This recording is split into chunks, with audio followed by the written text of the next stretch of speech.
Yesu Kristo alijidhihirisha barababwira akawaambia Yesu ngo yarazutse kwamba Yesu alifufuka kandi ngo ni umwana na tena ni mfalme. Bwana sifiwe sana. Haleluya. Ngo mwizina juu Kwa jina lake huyo ngo nimwo kino kirema gikiriye. ni hapo kipofu kimeponeka. Bwana sifiwe sana. Kiwete hiki Icampa ngo nuzoza usengera mu bugwayi agakira. Mungu akusaidie ukiombea mgonjwa na aweze kupona. Ukazumubesha ngo impando nayikuye ruguru. Usiseme kwamba karama hiyo nimeitoa kwako. Uzumubwira ngo ni mwizina juu. Unamwambia kwamba ni katika jina la huyo. Niryo rigukijije. Ndilo limekuponya. Petero yaravuze. Petro alisema ntarindi zina twahawe munsi y'ijuru. Hatujapewa jina lingine chini ya jua. Ngo gukirizwamo.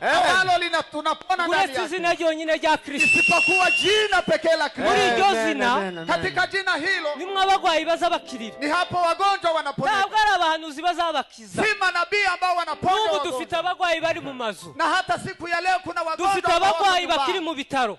Bado kuna wengine. Ngaye nibagende babakize. Sasa waende na wawaponye. Mwizina juu. Katika jina la huyo. Niryo rizarikiza byose. Ndilo linaponya mambo. Bwana sifiwe sana. Yesu ngamaze kuzuka. Yesu baada ya kufufuka. Nasomye ijambo ry'Imana ngo Imana iramwitegereza. Nilisoma neno likasema kwamba Mungu alimtazama. Ngiburi cimuha amaze ngo imuhizina. Mungu alikosa kingine cha kumpea akampea jina. Bwana sifiwe sana. Haleluya. Ngo kuvuga ngo narebye.